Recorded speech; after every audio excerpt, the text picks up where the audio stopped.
سلام، توی این ویدیو میخوایم با همدیگه هنر پاپیه ماشه رو یاد بگیریم. یه هنر خیلی جذاب و قشنگه. برای شروع میخوایم خمیرش رو درست کنیم. خمیرش اصلا خمیر سختی نیست، همتون میتونید درست کنید. فقط یه سری نکات داره که من توی این ویدیو بهتون همه رو میگم. خب برای شروع ما نیاز داریم به شونه تخم مرغ. خب جذابیت این خمیر به خاطر همین شونه تخم مرغ. چرا؟ چون که شونه تخم مرغ خیلی ارزونه یا اصلا یه جورایی رایگانه. شما میتونید تخم مرغایی که میخرید شونه هاشو نگه دارید، به یه میزان خوبی که رسید باهاش خمیر درست کنید. حتی با یه دونه شونه تخم مرغ هم میتونید این کار انجام بدید. بستگی داره که اون سازه‌ای که میخواین درست کنید چقدر خمیر ببره. یا اینکه اگر میخواین ازش کسب درآمد داشته باشید، خمیر زیاد درست کنید، میتونید به سوپرمارکتیا بگید که شونه‌های تخم مرغ رو براتون نگه دارن. و از اونجا مهمتر قنادیاست. قنادیا به خاطر مصرف زیاد تخم مرغ، شونه تخم مرغ خیلی دارن. اکثرشون هم رایگان در اختیارتون میذارن. حالا شاید هم یه هزینه خیلی ناچیزی ازتون بگیرن. چون مواد اولیه‌اش تقریبا رایگان براتون در میاد، دیگه میمونه بقیه چیزها و چیزایی که باش درست میکنید اصولا کاربردیه، مثل لوازم خونه، مثل مجسمه و کارهای دکوراتیو و فروش خوبی هم داره. اصطلاحاً بهش میگن هنر پولسازیه. مواد اولیه‌اش خیلی گرون نیست، از اون و فروش خوبی داره چون خیلی هم خوشگل میشه چیزایی که باش درست میکنه. حالا چند تا نکته من راجع به شونه تخم مرغ میخوام بهتون بگم. خب شونه تخم مرغ سایزهای مختلف داره دیگه. شما هم میتونید 6 تایی استفاده کنید، هم فکر میکنم این 2 4 6 8 تایی و حالا 12 تایی و فکر میکنم اون بزرگام 24 تاییه. من سعی میکنم موادی که بهتون میگم میزانشو بر اساس اون شونه تخم مرغ بزرگه باشه. یعنی اینکه یه شونه تخم مرغ اینقدر بهتون بگم، شونه تخم مرغ بزرگا یه چیز اینقدیه دیگه. میزان موادی که بهتون میگم به ازای هر یه شونه تخم مرغ اینقدیه.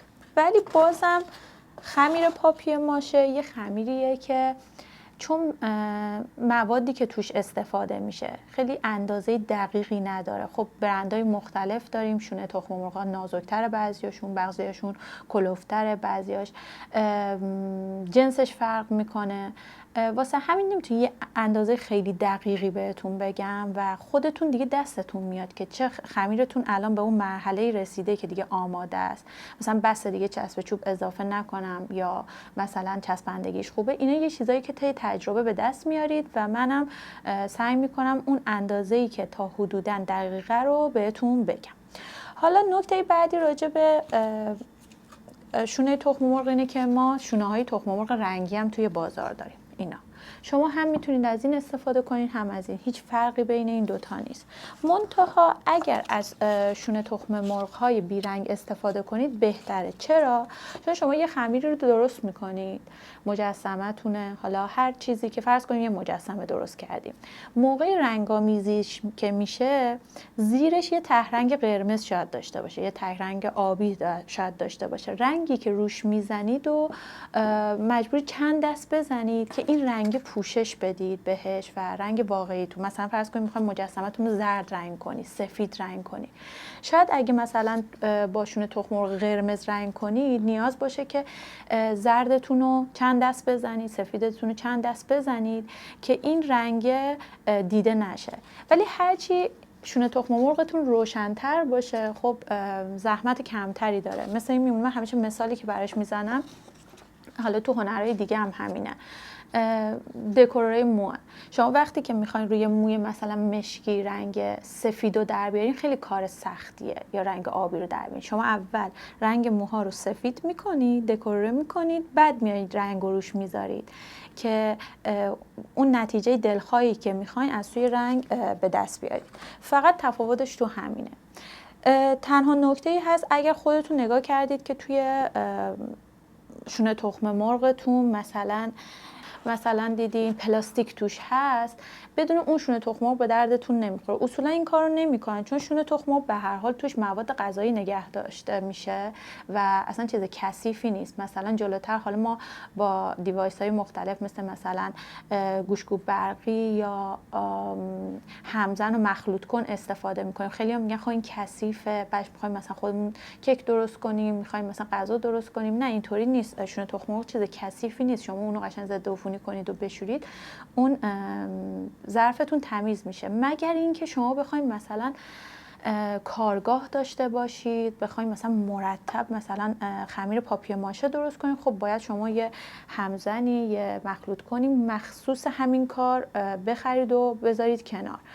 ولی برای اینکه یکی دو بار بخواید استفاده کنید، اینطوری نیست که مثلا اون دیگه غیر قابل استفاده باشه یا کثیف باشه. و قشنگترین چیز در مورد شونه تخم مرغ اینه که خودش یه چیز بازیافتیه. یعنی شونه تخم مرغ از مقواها و کاغذهایی که قبلا استفاده شده بازیافتش میکنن، شونه تخم مرغ رو درست میکنن. ما دوباره داریم از یه چیزی که بازیافت شده دوباره استفاده میکنیم و خب داریم باش یه کار هنری انجام میدیم. خیلی جذابه. من بعضی موقع کارایی انجام میدم که از چیزای دور ریختنیه، خیلی حس خوبی دارم. شونه تخم مرغ یک بار بازیافت شده، ما دوباره داریم ازش چیز دیگه ای میسازیم، دوباره ازش استفاده میکنیم. خیلی چیز قشنگیه. یه نکته دیگه این که بعضی وقتا روی شونه تخم مرغا چاپ هست. یکم ما دو مدل چاپ داریم، یا روی خودش یعنی اومده چاپ انجام شده، جنس شونه تخم مرغ تغییری نکرده، یه چیزی روش نچسبوندن. یکی هم مثل این اومدن یه چیزی رو روش چسبوندن. به مشکل من این کاغذه نیست. این کاغذ میره توی آب و حل میشه، ولی با یه چسبی به این چسبیده که اون خوب نیست وقتی میره داخل خمیرمون. واسه همین من از این مدل هیچ وقت استفاده نمی کنم. اگر روی شونه تخم مرغتون برچسبی زده شده که با چسبش چسبیده از یه جنس دیگه، بهتره که استفاده نکنید، چون همه بافت موادتون یه دست میشه وقتی همش از شونه تخم مرغه. حتی من به نظرم میتونید از شونه تخم مرغ خیلی دیگه متفاوت هم استفاده نکنیم. مثلا وقتی میبینید دیگه وسطش یه شونه تخم مرغ هست که دیگه جنسش و رنگش خیلی فرق داره. الان من از این استفاده میکنم، مشکلی نداره. روی این یه چاپی صورت گرفته، روی جنسش تاثیر نذاشته، ولی از این استفاده نمیکنم. خب این از شونه تخم مرغ. موضوع بعدی اینه که ما شونه تخم مرغ رو توی آب باید بذاریم و خیس بخوره. من آب جوش آوردم. شما میتونید هم از آب جوش استفاده کنید هم از آب معمولی، هیچ فرقی نداره. فقط آب جوش کمک میکنه که زودتر خمیرتون، شونه تخم مرغتون باز بشه و خمیرتون آماده بشه. یعنی فقط روی زمانش تاثیر میذاره. هرچی آبتون گرمتر باشه خب باعث میشه که این خمیر زودتر حل بشه توی آب و زمانتون کمتر بشه. خب موضوع بعدی استفاده از سرکه، مایع سفید کننده و نمک، فقط به خاطر اینکه موادتون کپک نزنه و ضد عفونی بشه. شما از نمک حتما استفاده کنید. بین مایع سفید کننده و سرکه میتونید یکی رو انتخاب کنید، هم میتونید هر سه تاشو انتخاب کنید. من از هر سه تاش استفاده میکنم. این سعی کنید برای خمیرهایی که میخواین تو حجم زیاد درست کنید، ازش کسب درآمد دارید، حتما این کار رو انجام بدید که این همه انرژی میذارید، وقت صرف میکنید برای درست کردنش، زحمتتون هدر نشه، خمیرتون کپک نزنه. خب به یه ظرف احتیاج دارید که سعی کنید ظرفتون بزرگ باشه، چون وقتی آب میریزید روی شونه های تخم مرغ یه مقدار حجمش بیشتر میشه. من از ظرف استیل دارم استفاده میکنم چون میخوام از آب گرم استفاده کنم. یه موقع اگه ظرفتون پلاستیکی باشه شاید آب جوش که میریزین ظرفتون خراب بشه. حالا شروع کنید به تیکه تیکه کردن شونه های تخم مرغ. هرچی تیکه هاتون یک اندازه باشه و ریزتر باشه، خمیری که بهتون میده خمیر یک دسته و تمیزتریه. هرچی تیکه های شونه های تخم مرغتون ریزتر باشه، هم آب زودتر به خوردش میره و خمیرتون زودتر آماده میشه، همین که تو مراحل بعدی زحمت خودتون کمتره.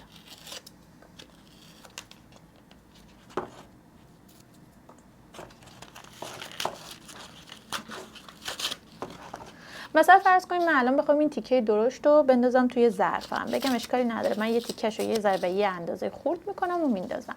خب این تیکه‌های درشت بعداً توی هر دستگاهی که میخوام ازش استفاده کنم برای مخلوط کردن گیر میکنه، هم دستگاهم خراب میشه، هم خمیرم خراب میشه. حالا چه گوشت‌کوب برقی باشه، چه همزن باشه، چه هر دیوایسی که میخواین استفاده کنین، این تیکه‌های بزرگ توش گیر کنه دستگاهتون خراب میشه. حتی اگه با دستم بخواید این کار انجام بدین زحمت بیشتری براتون داره. پس وقت بذارید تیکه‌های شونه تخم مرغ رو کاملا کوچیک کوچیک خرد کنید.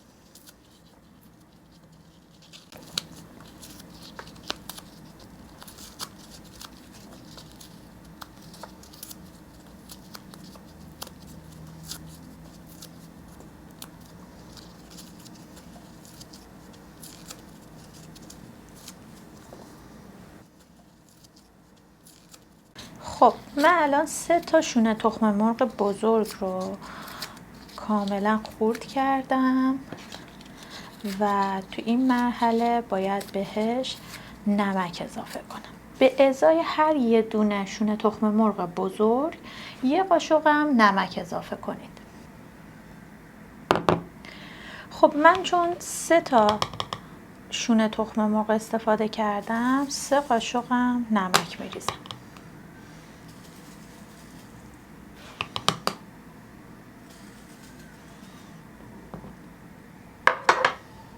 شما اگه دارید سرکه اضافه میکنید به ازای هر یه دونه شونه تخم مرغم یه قاشق سرکه بزنید. اگرم دارید مایع سفید کننده یا وایتکس اضافه میکنید به ازای هر یه دونه شونه تخم مرغ یه قاشق هم مایع سفید کننده بریزید. من چون دارم از هر دوتاش استفاده میکنم یه کوچولو کمتر میریزم، 2 تا قاشق سرکه میریزم. این 2 تا یکم بیشتر شده اشکال نداره. 2 تا قاشق مایع سفید کننده.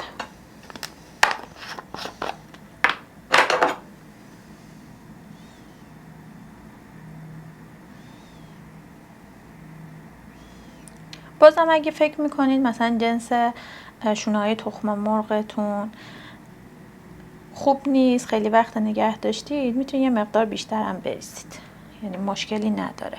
این فقط برای اینه که کپک نزنه. اگه دوست دارین مثلا این مقدار استفاده کردید دیدید تو مرحله اول بو میگیره یا نیاز داره بازم بهش سرکه و مایع سفید کننده بزنید، اشکالی نداره، میتونید یه کمی میزانش رو زیادتر کنید. حالا بهش آب اضافه میکنم. آب و جوری اضافه میکنم که کاملا روی شونه تخم مرغا رو بپوشونم. شما میتونید از آب شیر و آب ولرم هم استفاده کنید، ولی من گفتم برای اینکه میخوام حسابی شونه تخم مرغا نرم بشه و زمان کمتری برای منتظر ایستادن صرف کنم از آب جوش استفاده میکنم. خب برم بازم آب بیارم چون میخوام کاملا روش و آب بگیرم. خب من دوباره آب جوش درست کردم که کاملا روی شونه تخم مرغا رو با آب جوش بپوشونم.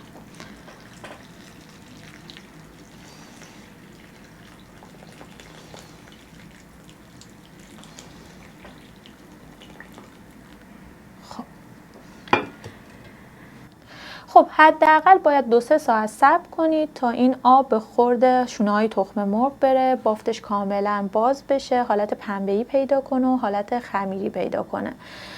کمتر از 2-3 ساعت بهتون پیشنهاد نمی کنم که شروع کنید به درست کردن خمیرتون، چون به هر حال یه چند ساعتی زمان میبره که کاملا اون بافتی که میخوایم برای خمیرمون به وجود بیاد. ولی بیش از اینش بستگی به آبی که استفاده میکنید. اگه دماش بالا باشه مثل آب گرم استفاده کنید، همون 2-3 ساعت کافیه. بعضی از آب ولرم استفاده میکنن، خب زمانش باز بیشتر میشه، شاید 5-6 ساعت زمان ببره.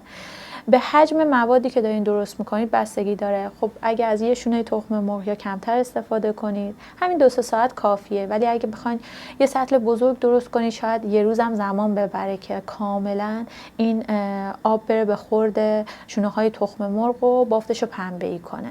ولی بیش از این، یعنی بیشتر از یه روز بهتون پیشنهاد نمیدم که خمیرتون یا شونه های تخم مرغتون توی آب بمونه، چون بو میگیره.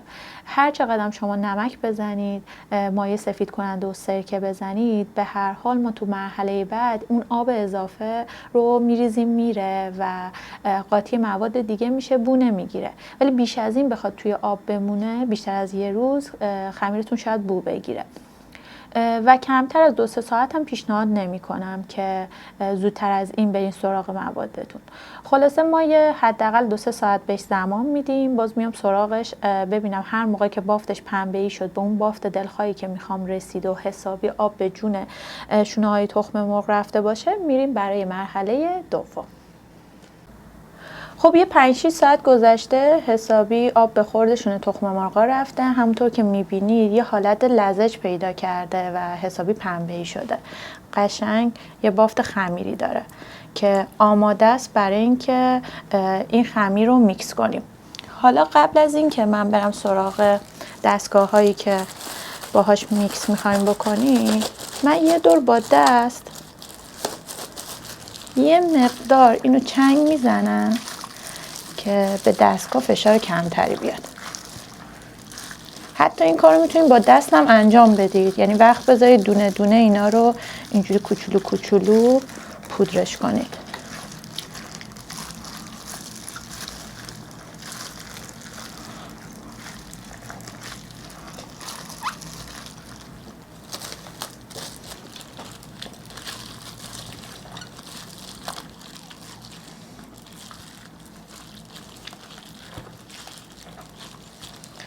خب من یه مقدار اینو چنگ زدم که زحمت کمتری به دستگاه بدم و بهش کمتر فشار بیارم.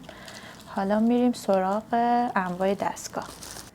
خب برای میکس کردن موادتون شما میتونید از دستگاه‌های مختلف استفاده کنید. انتخاب دستگاه بستگی به کارتون، اینکه چقدر دارین حرفه‌ای این کار رو دنبال میکنید یا اینکه فقط میخواین مثلا چند تا مجسمه یا چند تا کار هنری برای خودتون انجام بدید، متفاوته. اگه میخواین مثل من مثلا فقط در حد چند تا مجسمه درست کنید، میتونید از همزن و گوشت‌کوب برقی و دستگاه غذاساز خونم استفاده کنید که همونطور که قبلا بهتون گفتم، بعدش اگه بشورید و ضد عفونی کنید کاملا میتونید ازش استفاده کنید و این مواد کثیف هم نیست. یعنی شونه تخم مرغ چیز کثیفی هم نیست.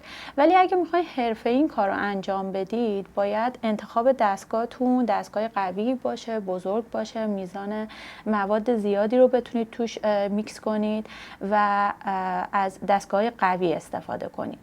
حالا مدل‌های اینا با همدیگه فرق داره و یه سری محدودیت داره. مثلا دستگاهی که حالت غذاساز داره، به هر حال هر چقدر ظرفش بزرگ باشه یه محدودیتی دارید. هی بعد تیکه تیکه توش موادتون رو بریزید، میکس کنید و ازش خارج کنید. و چون میچرخه امکان داره که مثلا یه موقعی خمیر توش گیر کنه و یه کم حساس تره. البته هستن دستگاهی که قوی ترن، چند تا تیغه هستن و بچه ها دارن ازش استفاده میکنن. مورد بعدی گوشت‌کوب برقیه که گوشت‌کوب برقی ببینید خیلی خوبه. من خودم بین اینا از گوشت‌کوب برقی استفاده میکنم.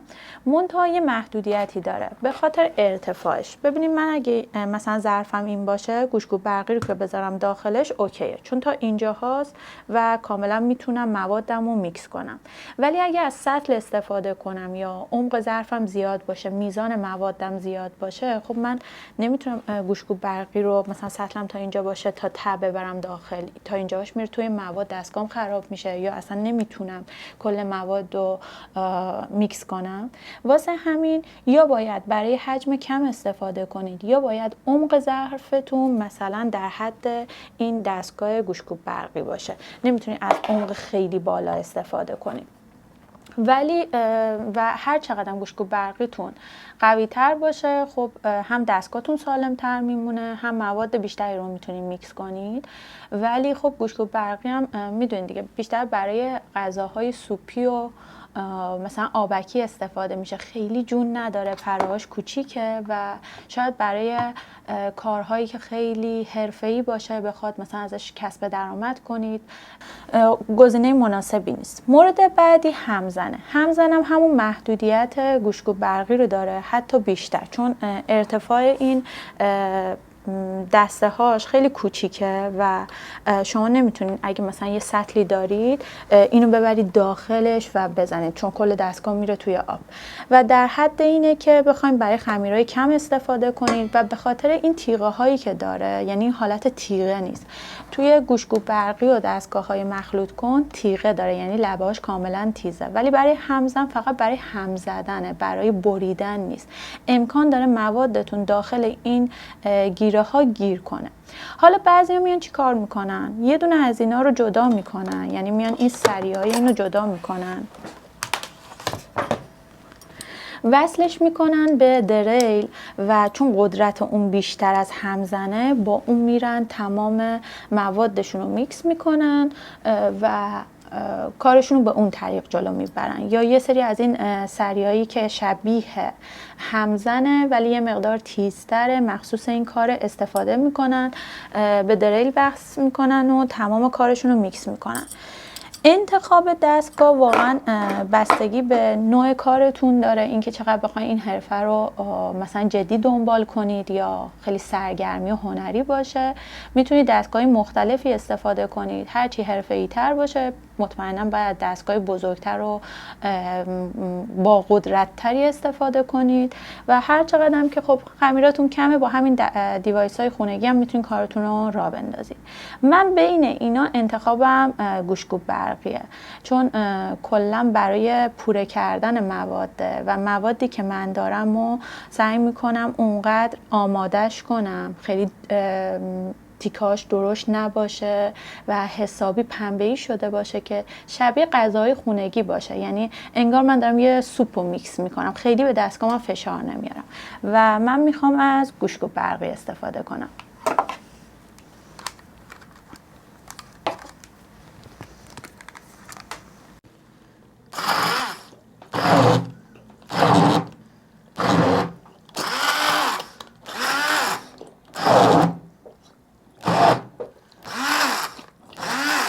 اگه دیدید آبی که توی ظرفتون هست کمه و یه مقدار خمیرتون سفت شده، میتونید بهش آبم اضافه کنید که دستگاهتون خیلی فشار نیاد.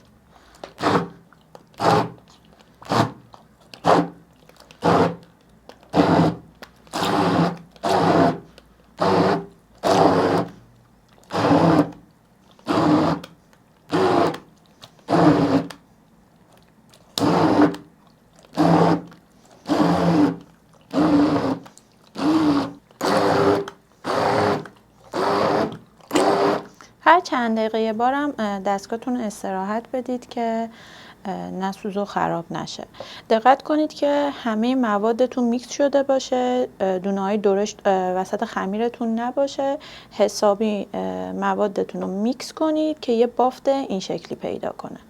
ببینید کاملا پنبه‌ای و نرم شده. خب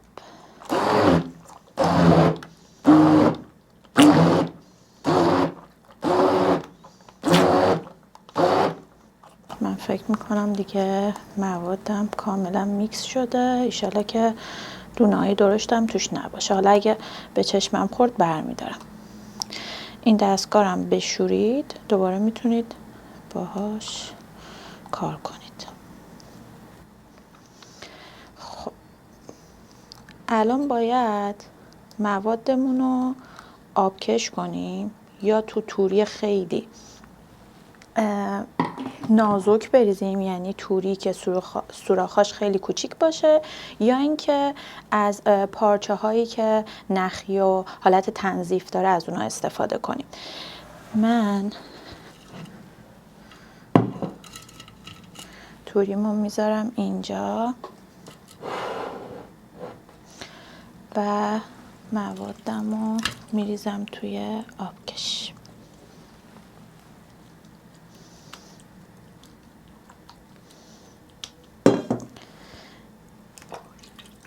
ببینید این آب زیادش، این آب اضافیشو میگیرم تو مرحله بعد برای اینکه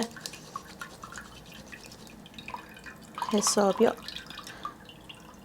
آبش گرفته بشه این مابقی کار رو با دستمال انجام میدم.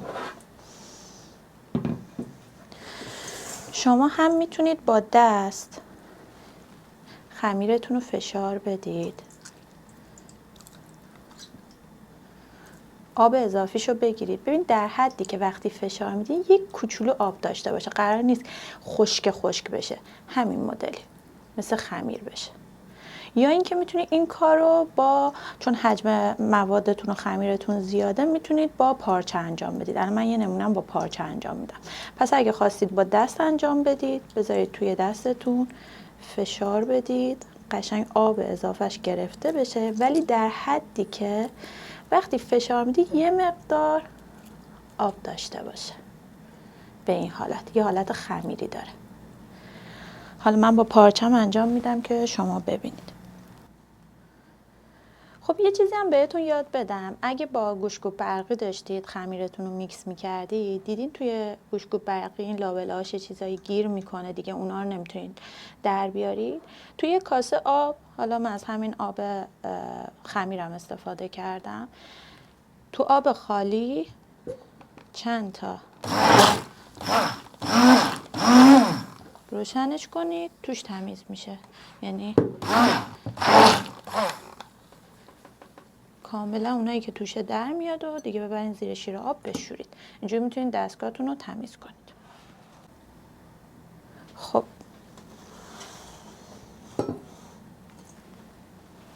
یه پارچه نخی یا حالت تنظیف بذارید، موادتون رو خب با میزان بیشتر بریزید توش، اینجوری بخچش کنید، فشارش بدید.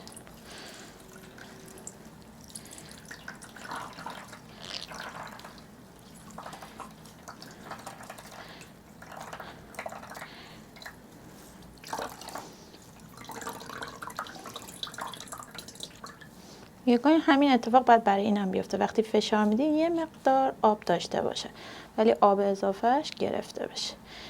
این خمیر رو یه همچین بافتی نگاه کنیم، وقتی فشار میدم یه مقدار آب داره. اینو میذاریم کنار. این کار برای همه مواد انجام میدیم، بعد میریم برای مرحله بعد. خب من آب اضافه خمیر رو گرفتم، الان شروع میکنم به باز کردن خمیر. خیلی زمان نمیبره، با دستم میتونید این کار رو انجام بدید. حالا بهتره که دستکش بپوشید، من دیگه الان دستکش جلو دستم نیست.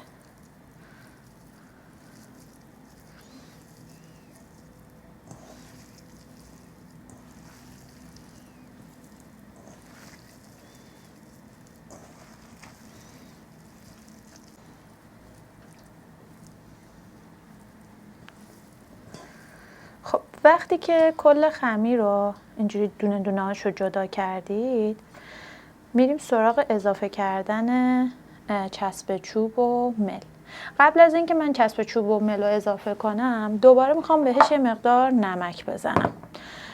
بازم میگم اضافه کردن نمک برای اینه که موادمون کپک نزنه و بوی بد نگیره. دوباره همون 3 قاشق رو اضافه میکنم، یعنی به ازای هر یه دونه شونه تخم مرغ 1 قاشقم نمک میزنم. اینجا من 3 تا شونه تخم مرغ دارم، پس 3 قاشقم نمک میزنم. من از چسب چوب برند شمال دارم استفاده میکنم. شما از هر چسب چوبی که دوست دارید میتونید استفاده کنید، ولی چسب چوب شمال خیلی خوبه، یعنی کیفیتش قابل قبول. من چند باری برای کار مختلف ازش استفاده کردم، راضی بودم. میزان چسب چوب بازم میگم حدودیه، من نمیتونم یه عدد دقیقی بگم برای درست کردن مواد پاپیه ماشه، ولی برای هر شونه تخم مرغ بین 4 تا 6 قاشق ما چسب چوب میخوایم. منتها من الان برای هر شونه تخم مرغ 4 تا رو اضافه میکنم، اگر نیاز بود باز بهش چسب چوب اضافه میکنم.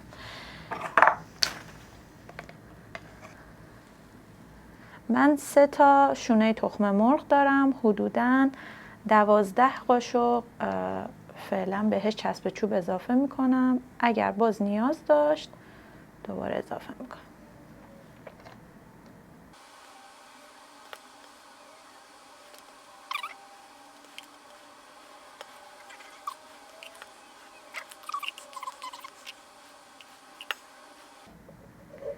خب من فعلا 12 قاشق چسب چوب اضافه کردم تا تو مرحله بعد ببینم اگر نیاز داشت بیشتر میریزم. فکر میکنم بازم بخواد، ولی فعلا همینقدر کافیه. خب الان من میخوام پودر مل اضافه کنم. پودر ملم میزانش حدودیه، یعنی یه عدد دقیقی هم مثل چسب چوب نمیشه برای پودر مل گفت، ولی همیشه میزانش از چسب چوب بیشتره. شما اگر دارین برای هر شونه تخم مرغ 4 تا قاشق چسب چوب اضافه میکنید، مثلا 6 تا قاشق پودر مل اضافه کنید. من الان از کمترین شروع میکنم، یعنی همون 14-15 تا قاشق پودر مل میزنم بهش، ببینم که چه میزانی اوکیه براش.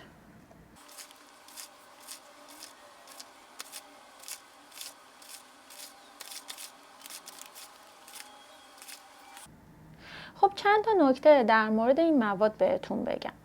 ببینید من توی این خمیرم از پودر مل و چسب چوب و نمک استفاده کردم. نمک رو که بهتون گفتم فقط برای اینکه خراب نشه خیلی بو نده استفاده میکنم. میمونه چسب چوب و مل. شاید شما اگر سرچ کرده باشید یا خودتون قبلا تجربه درست کردن خمیر پاپیه ماشه رو داشته باشید، میدونید که از مواد دیگه‌ای هم برای درست کردن خمیر پاپیه ماشه استفاده میشه. مثلا فرض کنید شما 3 تا کیک لیمویی دارید، 3 نفر مختلف درست کردن، اسم هر 3 تاش هم کیک لیموییه، ولی موادی که توش استفاده کردن و میزان موادشون شاید متفاوت باشه. برای خمیر پاپیه ماشه هم همینه. مثلا من از پودر مل استفاده میکنم، بعضیا از آرد استفاده میکنن، از پودر سیریش استفاده میکنن، یا مثلا چسب چوب اکثرا استفاده میکنن، شاید مثلا از مایع نرم کننده لباس استفاده کنن. چیزای مختلفی هست که توی خمیر استفاده میشه و هیچ کدوم از اون خمیرهای اشتباه و غلطی نیست، منتها روشی که بهش میرسن متفاوته. من چیزی که بهش رسیدم و خودم استفاده کردم چسب چوب و پودر مله.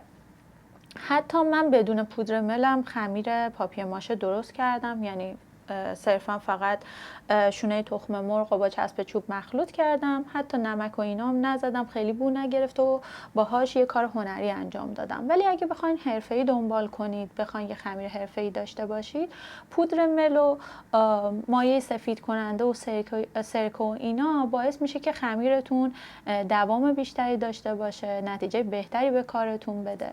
پودر مل رو شما میتونید از جاهایی که مساله ساختمونی میفروشن و الان دیگه لوازم هنریام دارن تهیه کنید. من چون 5 کیلویی میخواستم از جاهایی که مساله ساختمونی میفروشن خریدم. برندهای مختلفی داره، فرقی نمیکنه، بیشتر برای اینکه بافت کارتون نرم بشه و حالت منسجمی داشته باشه از پودر مل استفاده میشه. چسب چوبم که بهتون گفتم من از برند شمال استفاده میکنم، شما از هر برندی که فکر میکنید خوبه قبلا استفاده کردید میتونید استفاده کنید. و نمک، بعضی به جای نمک از چیزهای دیگه استفاده میکنم برای اینکه خمیرشون یه حالت ضد عفونی داشته باشه و بو نگیره. و این از مواد. چسب چوب میتونید از جاهایی که مساله ساختمونی میفروشن بخرید، میتونید از رنگ فروشی ها بخرید، میتونید از لوازم تحریری ها بخرید، چون کاربرد متفاوتی داره از جاهای مختلفی میتونید تهیه کنید. نمک هم که دیگه از سوپرمارکتی میتونید بخرید. خب من 18 تا قاشق پودر مل زدم، 12 تا قاشق هم چسب چوب. فعلا این موادمو با هم دیگه مخلوط میکنم، هر چی کم بود و بهش اضافه میکنم.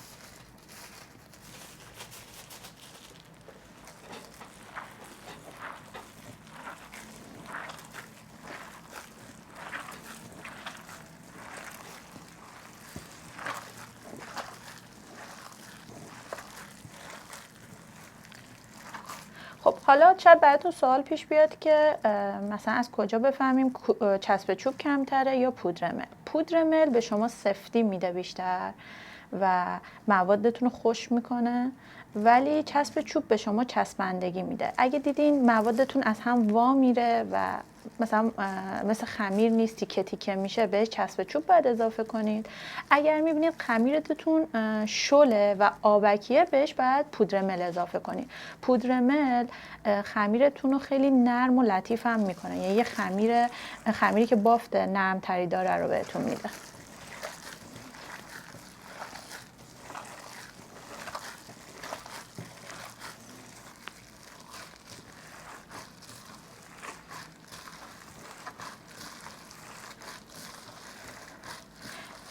یعنی شما اگه قاشقی هم نخواین برین جلو، یعنی میزانش رو بخواین چشمی در نظر بگیرید، میتونید کم کم چسب چوب رو به موادتون اضافه کنید.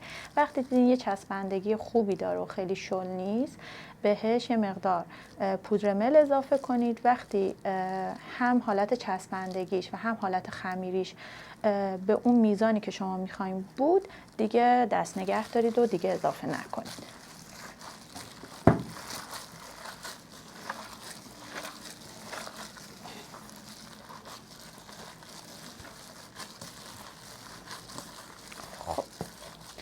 به نظر من چسبندگی مواد من هنوز جا داره که بهتر بشه و امکان داره من وقتی اینو پخش میکنم روی کارم تیکه تیکه بشه و از هم باز بشه. من یه چند قاشق بهش چسب چوب اضافه میکنم.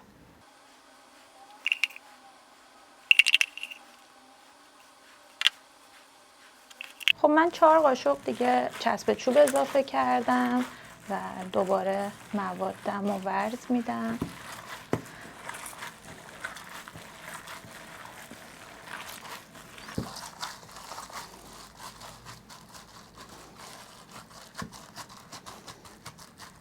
این حالت خمیری رو داره، ولی به نظر من هم پودر مل باز میخواد هم چسب چوب.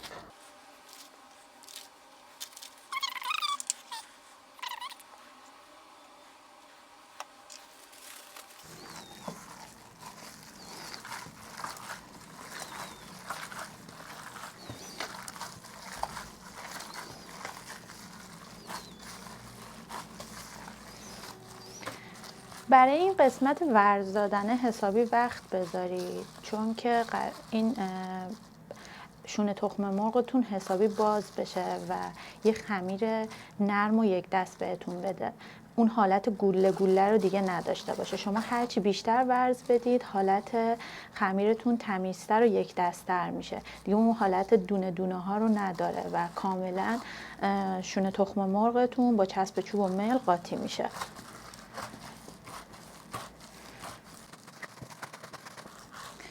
خب خمیر من دیگه آماده است. همونطور که میبینید یه بافت یه دستی داره، یعنی من وقتی اینو صاف میکنم توش گوله گوله نیست، کاملا حالت چسبنده داره و اصلا سفت نیست، خیلی هم شل نیست که از دستم بریزه و حالت آبکی داشته باشه.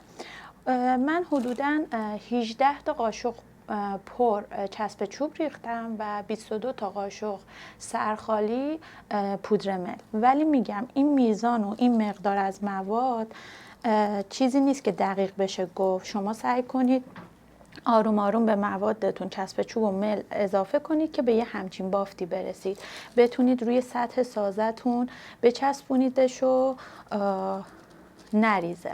این الان قشنگ میشه به سطح سازه بچسبونید بدون اینکه بریزه و بافت یک دستی داره، بینش فاصله نیست، یعنی چسبندگی خوبی داره.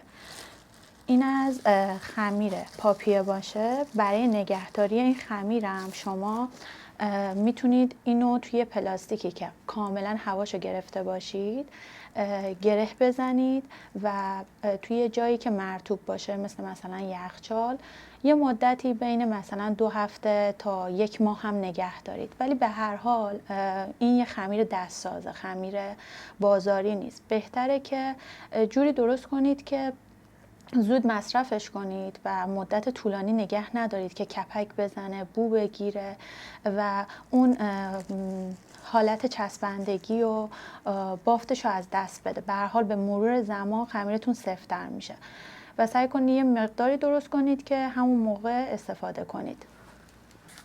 خب من خمیرم رو ریختم توی مشما، هوای داخلش رو کامل گرفتم، بلا فاصله ریختم داخلش، یعنی بینش وقفه ننداختم که خمیرم خوش بشه و هنوز نرمه. حالا هوای داخلش رو خارج کردم، در مشما رو محکم گره میزنم به این صورت. میذارمش توی ظرف درداب و میذارمش توی یخچال.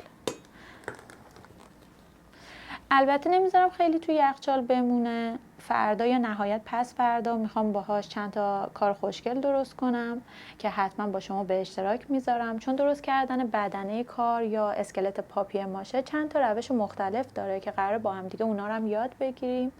اگه این ویدیو براتون مفید بود حتما لایک کنید، کامنت بذارید، برای دوستاتون بفرستید و کانال منو سابسکرایب کنید.